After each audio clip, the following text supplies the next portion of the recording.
Alors ici, on a affaire à un système 3 équations, 3 inconnues. Et on va commencer par la méthode de substitution que vous connaissez déjà pour les systèmes de 2 équations et 2 inconnues. Donc il s'agit d'isoler une inconnue dans une des 3 équations et d'aller la remplacer dans ici les 2 autres. Le plus facile est évidemment d'isoler une inconnue qui a un coefficient de 1. Et ici, pour faire simple, je vais carrément isoler le y puisqu'il ne va dépendre que de z étant donné qu'il n'y a pas de x. Donc y est égal à 21 moins 2z. Je vais le substituer au-dessus et pour insister un petit peu, je vais mettre les parenthèses. Ça évite les problèmes de signe quand c'est précédé du signe moins.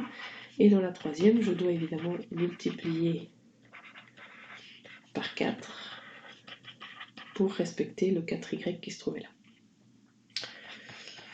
Je distribue, je réduis, j'effectue. Donc ici, j'ai x moins 2z plus z plus 21. Donc, je vais tout de suite écrire moins z en fait.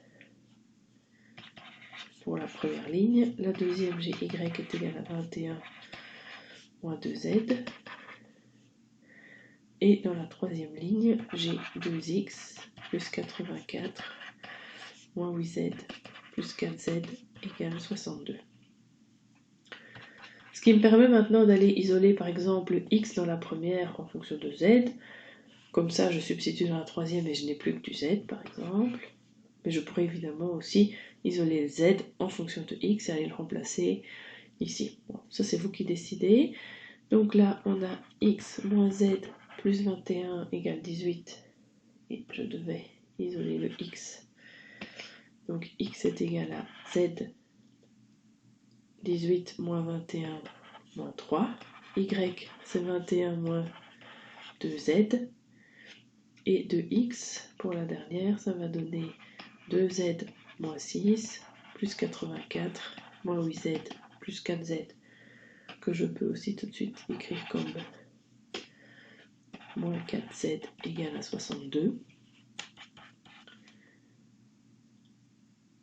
Je continue, donc première ligne, x est égal à z moins 3, deuxième ligne, y égale 21 moins 2z, et à la troisième ligne, on a 2z moins 4z, donc moins 2z, moins 6 plus 84, ça fait 78.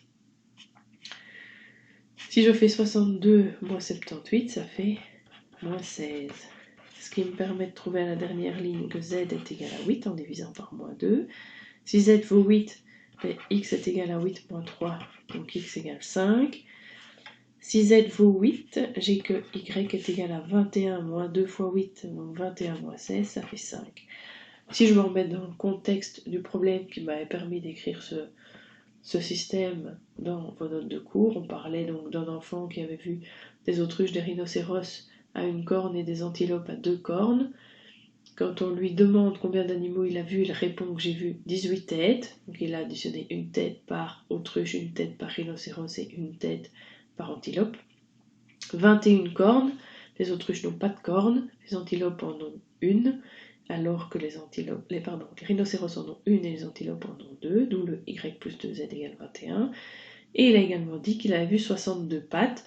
Les autruches ont 2 pattes, donc 2 fois x, 4 fois y, parce qu'il y a 4 pattes par rhinocéros si y c'est le nombre de rhinocéros, et 4 fois z si z c'est le nombre d'antilopes. La question c'est combien a-t-il vu d'autruches, de rhinocéros et d'antilopes?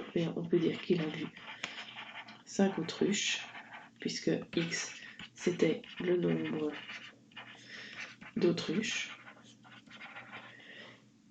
Il a vu 5 rhinos, puisque y c'était le nombre de rhinocéros. Et en l'occurrence,